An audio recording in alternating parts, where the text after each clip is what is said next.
Today I'm speaking with Jay Wynia. Jay, how are you? Good. What do you do?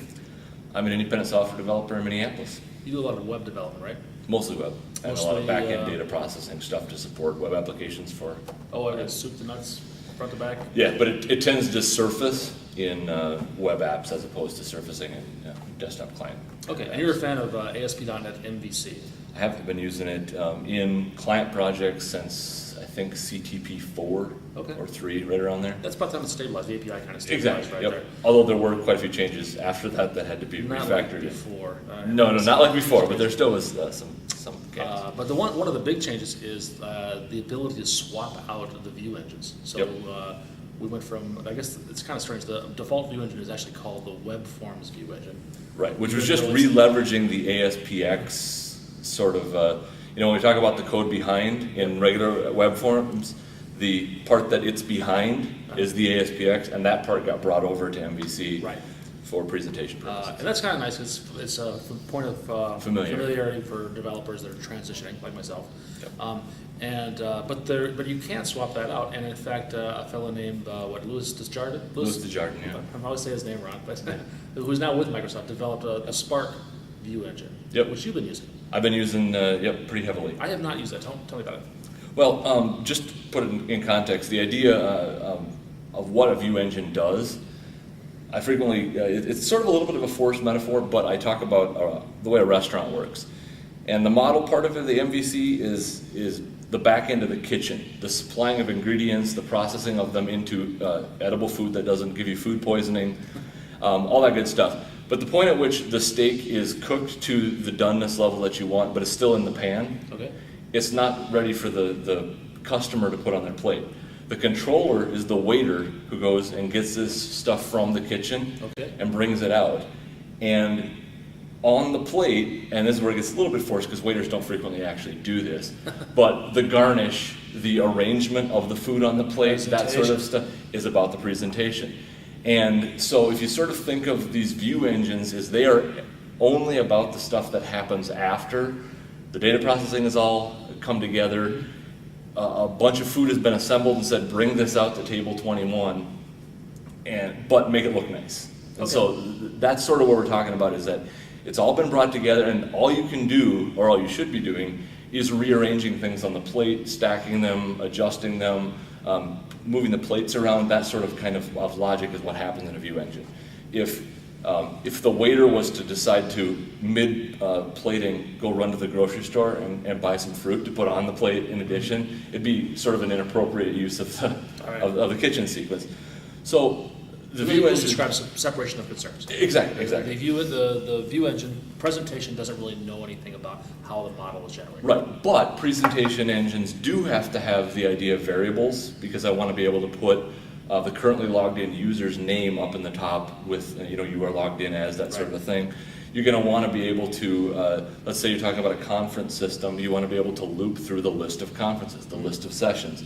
And you're going to need things like for each loops and some conditional things where if the count of the conferences is 0, maybe we don't put a heading on. Some of those kinds of things are what view engines deal with. Now the web forms view engine uses that familiar ASPX angle bracket % syntax. Yeah. By the way, what are those called? I've heard them called alligator tags. Yeah, people. Listings. Yeah, exactly. People come up with all kinds of. But there isn't an official name for that?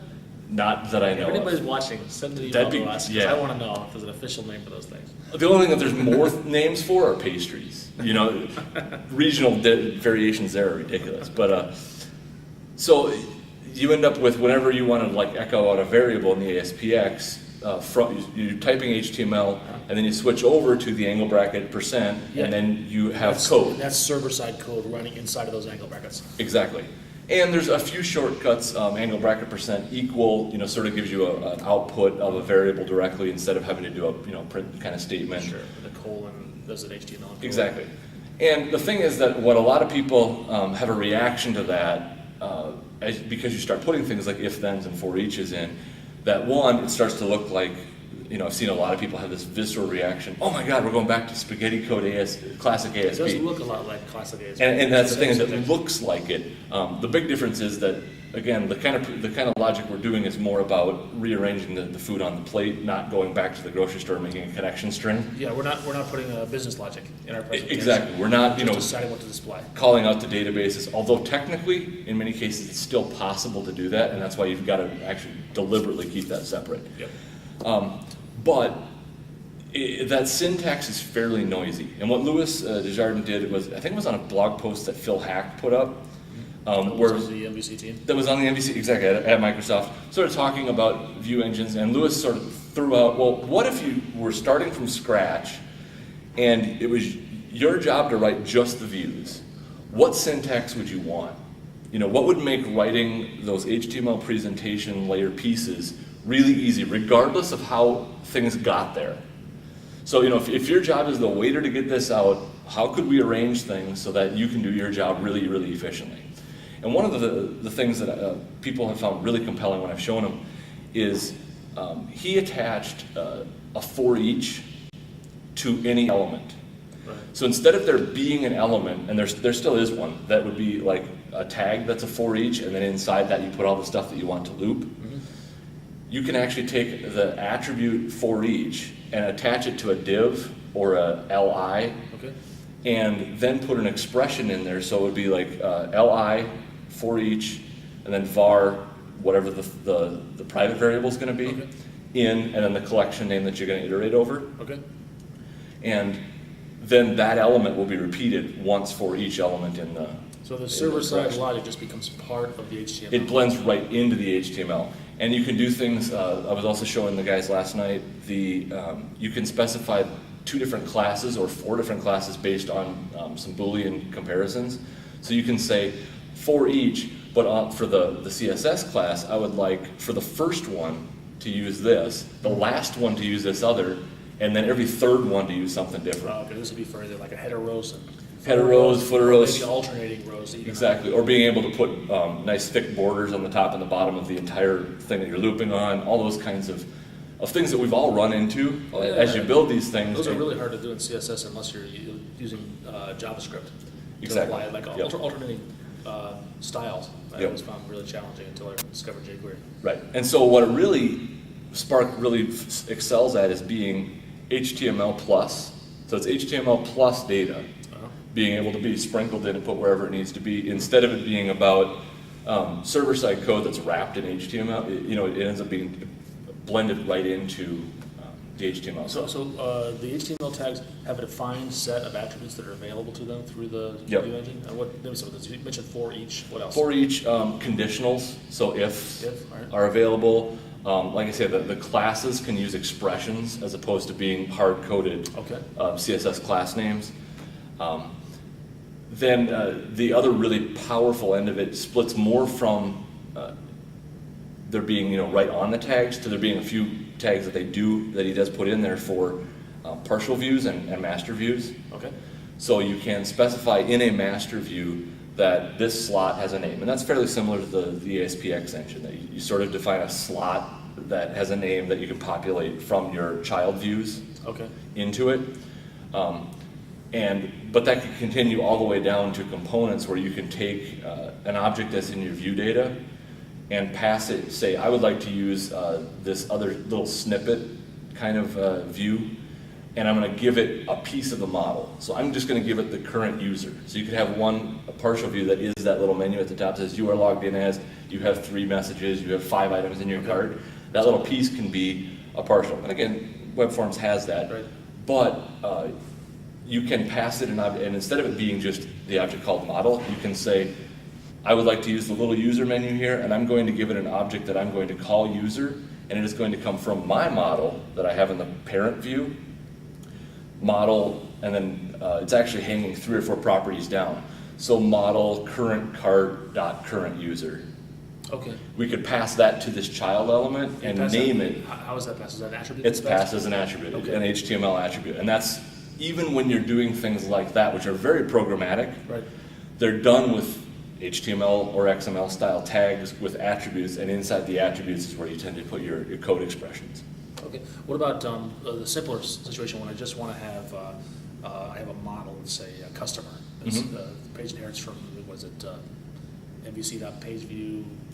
These actually don't inherit from that, but you no. you define that you can strongly type the view model coming in. Right, that's So you what can say, yep, that this view handles an object of type conference edit Yeah. view model, All right. and that has on it a user. So I'm trying to think of the use case. The most common use case that I see is just I have those angle brackets inside of there have model dot First name. event name or first name. Yes, Sure. property of it. Yep. How is that handled in?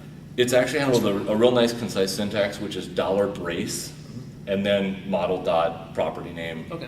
Close in brace. And you don't, and that $brace is less intrusive in the HTML than the angle bracket stuff. Plus, if you decide to take your views outside of Visual Studio, that's one of the other real benefits of Spark is that people who know HTML and CSS can look at a Spark view with the $brace and sort of get that, look, the first name is going to go here, the last name is going to go here. Okay. And they can leave those alone, or in many cases they can figure out the syntax of just being able to put additional pieces of data in. And again, if you're looking at it from them figuring out what they want to make their job easier, and then you can look at that and say, oh, I need to put a property on called that, and populate it in real nicely. Okay. So you can swap out the back end. Exactly. Yep. And so now what do I need to implement Spark? Well, Spark technically can also be used on Monorail, which was the ASP.NET MVC framework that predated the Microsoft one. Are people still using that? There are people still using it, and technically Spark works with it. Okay. And Spark also can be used sort of independently. It's a little hairy. If you want to use it like for email templating, you can do that. But if you want to use it for ASP.NET MVC straight away, Okay. you pretty much add a reference to Spark itself. Can't remember the exact name of the DLL, but then there's the DLL that is spark.web.mvc or spark.mvc, which sort of is the, like I said, because it can be used in Monorail, and Okay. they split those two So concerns there's a couple apart. of DLLs got to reference. Just those two references, and then in your global ASAX in the application start method, there's one call that you have to make to register a view engine with the view engine factory. Okay. And the Spark page right there on the configuring Spark documentation link, the first thing, right, well, I think it's actually the second thing because the monorail one's first, but it shows what that one line is, and you pretty much copy and paste that in, and from then, just in your views folder, where you would put a folder for, let's say you have a user controller, and you would create a user folder for the views of that, Yep. and inside that you would have like index.aspx and list.aspx, edit.aspx. Instead of those .aspx's, you do .spark. Ah, okay. And one of the really, really cool things that they managed to pull off with the Spark View Engine is while we've talked about all this really great HTML-centric syntax, the angle bracket syntax works in Spark. And for most views, you can literally go in and change the file name of edit.aspx to edit.spark, pull off the inherits on the top of the page, and it'll work. We pull up, okay, so there's one step that I didn't get, is you said earlier that it no longer inherits from what? Yeah, because there's the code behind is Does it inherit from something? it doesn't, but Spark hides that all. Oh, so we don't have to, You don't we still have to have a do page it. directive, right? No, it's just the tags Just themselves. HTML. Yep. Okay, and there's no, when you say add an item, there's no add item of type Spark, you have to create a text file. You're exactly adding a text file and giving it a .spark name, and there's and like we were talking before this started about the syntax highlighting, it's still a work in progress, especially for Visual Studio 2010. Yes, that's how the IntelliSense built into Exactly, HTML. but like right now, if you create a new item, name it Spark, and then leave it open, you get no syntax highlighting. But if you close it and reopen it, the syntax highlighting comes back. Really? You don't get IntelliSense yet, but you still get at least Okay. the syntax highlighting. So it is a little glitchy. I know for a fact, because I was watching the mailing list just before this, that they're trying to. There are people who want to work on it, need direction, and they're looking for help to fix People in that. the community or people inside Microsoft? People in the community, Oh, because that's this nice, is pretty much community driven. So is it still, I know that the Jarden now works for Microsoft. he started this when he did not. Yes. And He started this when he was working for Market Watch Yeah, in and so Minneapolis. yeah, it was all. It was Minneapolis guy. Yeah. I didn't know that. You're That's how right. I actually got to know the product, is that because he was local to me. Okay. He came to some of the user group meetings. Yeah, he just lives in the community. That's I have not met the guy. But he started out as an open source project. Yep. It remains an open source project. And Well, it actually started in Market Watch and it sort of became, Oh, okay. he developed it sort of in conjunction with their day work, but made it but it was open source. So it was Okay. one of those kind of, like, we need it at work, but I'm going to work on it outside for open source purposes. You study a lot more than I have. Do you have any feeling or knowledge as to whether Microsoft's going to be investing in Spark? When you listen to people interviewed and asked that question, who are they really hedge with anything related to MVC. Basic. They're really evasive about that, and I think it's a fairly straightforward thing that at some point it may make it into, even if it just makes it into a really nice add-on that they put in the gallery, that gets you pretty close. Right. And if you're looking to deviate from the default, you're usually already, with almost any Microsoft technology, having to look at an add-on or something a little bit off from the base package that comes right out of MSDN. Okay. Anything else you want to add? No, Do you have an online presence? I am at wynia.org, so wynia.org is the website. All right. Jay, thanks a lot. You Really bet. appreciate it.